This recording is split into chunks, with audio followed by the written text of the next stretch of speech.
pagsubok. Pero hindi po pwede. Ayoko sundin yung kalooban ko. Gusto yung kalooban ng aking Amen. Kasi kahit hindi na ako karapat-dapat, pero ginawa ko karapat-dapat. Amen. Palakpakan po natin yung Diyos. Napakaganda po ng ating pagbasa. Talaga naman, sa buhay natin ngayon, madalas tayo ma-reject.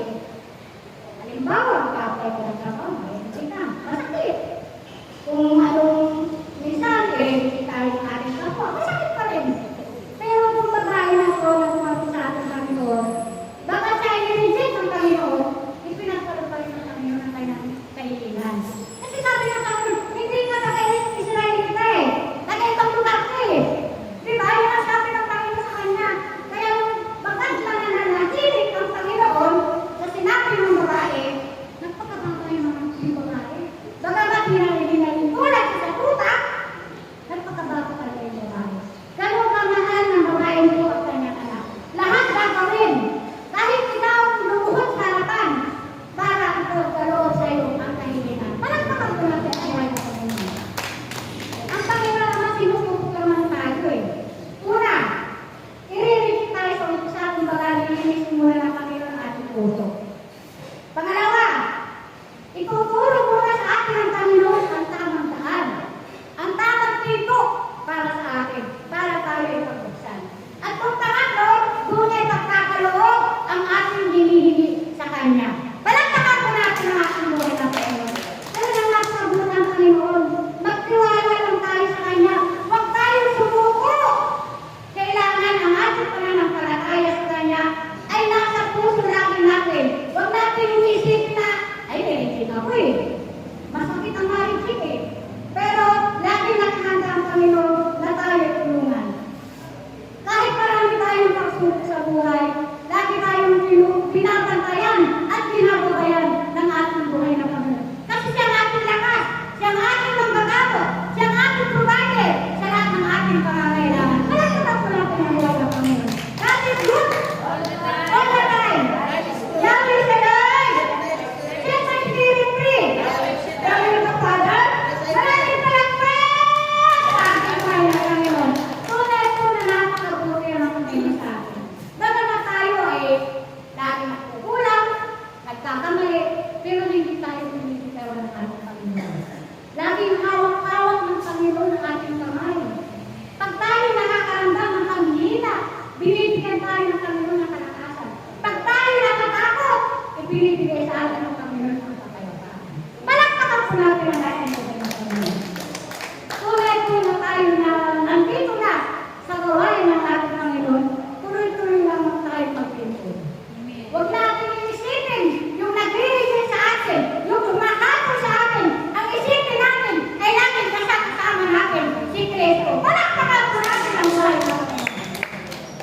Mayroon pa ako isishare sa inyo. Ito po ay mag-ina. Ito po nanay niya, may sakit na cancer. Pumunta ko sa doktor itong mag-ina, kasama yung anak. Sabi ng doktor sa mag-ina, kasama yung bata, magpapagalin lang sa nanay mo, himala. Ibinigay na may tesa ng doktor yung bata. Kung bata naman, wala kung palimala, kung ano ibig sabihin ng bata. Pumunta ka sa isang pharmacy. Sabi niya, pabili ko ng gamot na himala. Sabi ng bata. Ay bata, walang gamot dito na himala. Sabi ng bata, ng pharmacist. Ay saan po ako makakabili ng gamot na himala? Sabi ng bata. Ay kung sa ganyan, kabilang kalsada may simbahan doon. Doon ka pumunta na gamot ko na himala. Ang ginawa ng bata, tumakbo siya. Pumunta doon sa lahat. Dala-dala niya yung pera niya na kinuha niya sa tansya. Tapos nilapag niya doon sa harapan ng Panginoon ng Diyos. Sabi niya, sa'yo na lang po ang pera ko. Hindi na pa ako bibili ng bisikleta. Pagkalinin lamang po ang nanay ko. Sabi niya, eh habang naman siya nagsasalita, wala namang pagkikong-ikong at wala namang yun na. Ako, siyempre, wala. Wala eh. Sabi ko yung bata, kung hindi nyo pa ako matutulungan, alam ko po, busy kayo. Alam ko po, marami nangangalangin sa inyo. Di, habang nagsasagot ko yung bata naman, nasa likod na yung pare, umating. Sabi ng bata ulit, kung nalaman ko, ipunta sa namin mo, ipamamili. Alam ko po, hindi kayo pahihindihan ni Mama Mary. Kasi mahal naman mo po ang kanin mo. Tapos biglang sabi ko yung pare, bata, pag magdadasal ka, makiusap ka sa Panginoon. Naririnig ka niya, pakikinggan ka niya. Yun sabi ng pare. Naawa yung pare ko sa bata kasi iyak. Nahipo yun eh. Tapos sabi ng pare, talaga, uwi na tayo, inasan ka sa inyo. Dalhin mo yung pera mo. Hindi kailangan ng Pangulo ng pera. Marami kanya eh. Mayaman Hindi siya. ako naglalakad naman yung pare at bata. Nagkikwento naman yung bata na pumunta sa sakang kasi. May pagpasok na paano sila sa bahay. Wala yung nasin na sigaan. Pinak na yung bata. Yung pare naman, naawa ko sa bata. Ang akala ng pare, kinuha na lang po nila ngayon. Nanay. Di, sabi nung pare sa bata, tara bata, punta tayo sa pumiraya, puntahan natin ang nanay mo. Paglabas yung dalawa sa pinto, nakita niya yung nanay doon sa labas, nakausap yung mga kapitbahay. Sabi nung pare, Nagkikimanabes na. noon ako sa atin ang Panginoon na pinagalit namin. Alam ko, tuwa talaga yung pare. Naiyak yung pare pati yung bata. Tapos nang nilakita ng bata yung nanay niya. Alam mo anak, may puntang doktor dito sa bahay. Pinagaling niya ako. Huwag ka lang makalala. Mahal na mahal ka daw niya. Parang nakapuraan niya ako kayo kayo. Nakita mo?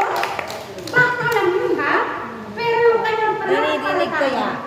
nahandun yung faith para bumalik ang nanay niya. Ganon ang mahal ang nanay niya. Bagamat siya ay bata, paslet, pinapatiwala sa Panginoon ang buhay ng kanyang ina. Palakpakan po natin ito na ina. Alam niyo bakit ko yun?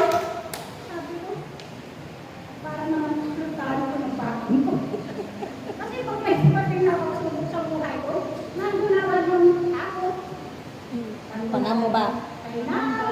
Nandun na tayo ka ba? Samantala itong mga bangko. Naghanap talaga.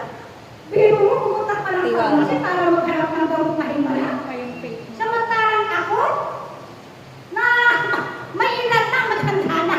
Na ginagawa Panginoon. Nahabi ko na ako sa paggawain niya, pero nakakaramdam pa rin ako ng takot.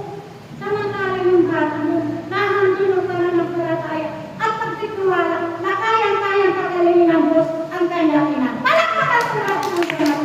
Yan ang pagkikisi sa Panginoon. Lahat kayang-kaya niyang gawin. Kaya-kaya niyang bubuhay ng pakal. Kaya-kaya magpalangat ng mga pilay. At kaya-kaya niyang makikita ang mga bulat. Palakpakan ko natin ang kanyang. Kasi ang mga sukulan na kanya, nilusunin ko rin ang Panginoon.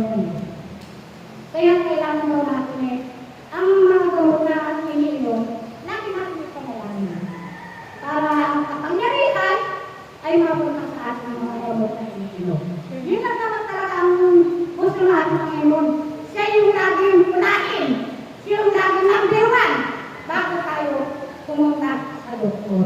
Kasi ako naman, ang mga doktor ba nagdadalangin din yan eh. Oo, nagdadasal. Nagdadasal din yan eh. Kasi siyempre, doon din sila kumukuha ng takas eh.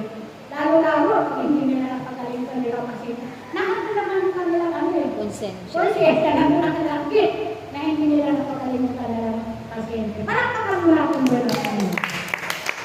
Kaya manakit kayo, unahan natin ang batang ko at yung babae kanilina at nagpakabata siya sa kaanan ng ating buhay na Panginoon para pagalingin ang kanyang anak. Ang mga inaanap talaga gagawin ang lahat eh. Amen. Gagawin ang lahat para sa kanilang ano kung maaaring aram. Pag may nalaman Akuin mo. Akuin mo eh. Kakainin mo na lang, isusuko mo na lang, ibibigay mo pa mga kanila. Ganun ang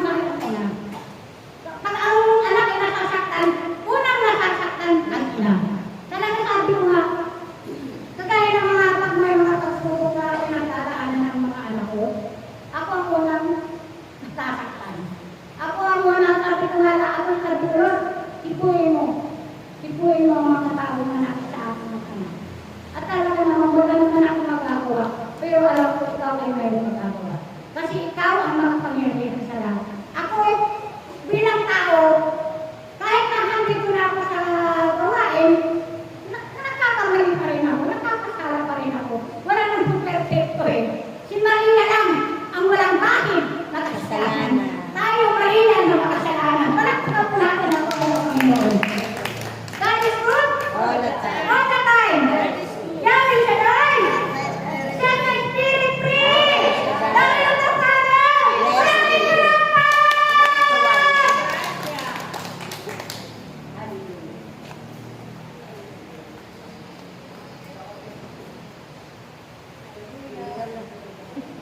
Sa bawat sandali ng inyong mga buhay, lagi ninyong ipagkatiwala ang mga bagay-bagay na dumarating sa inyo, lalong-lalo ng mga pagsuko at suliranin. Dahil ito ang titiling at dadalisay ng inyong mga puso at kalooban upang makita ng Diyos kung gaano kayo nagtitiwala at nananalig sa Kanya. Kung buo na nga ang inyong mga pananampalataya, na wala na halong pangamba, pag-aalinlangan pa. Walang takot. Dahil ang mga bagay na ito ang magiging hadlang, lalo-lalo na nananahan na ang banal na Espiritu Santo sa inyong mga puso. Kaya't pakaiingatan ninyo at pahalagahan kung ano ang kalooban ng Diyos. Nararapat sundin ng bawat isa.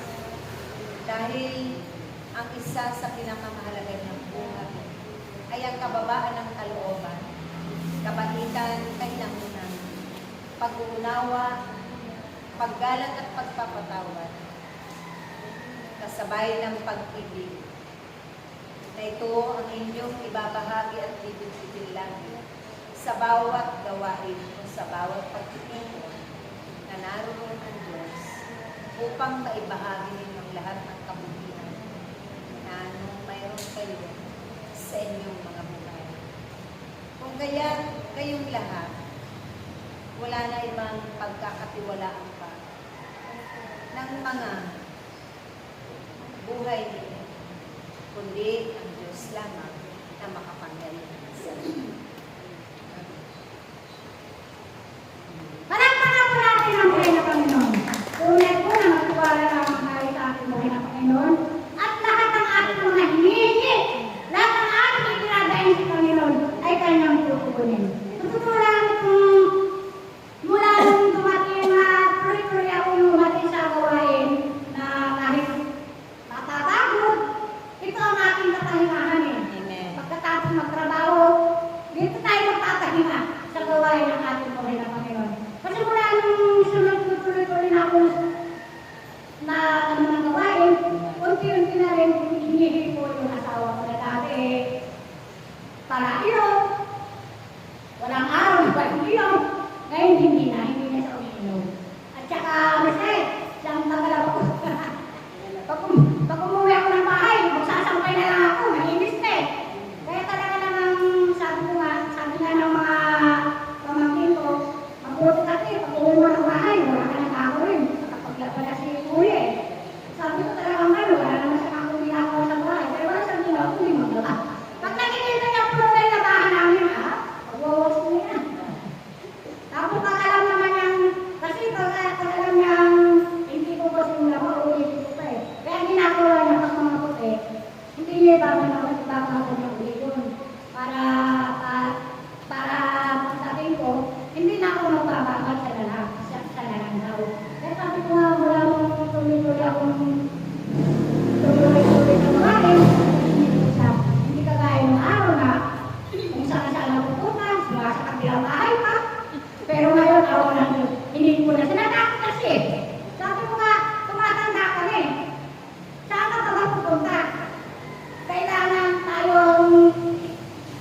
asawa kayo. eh.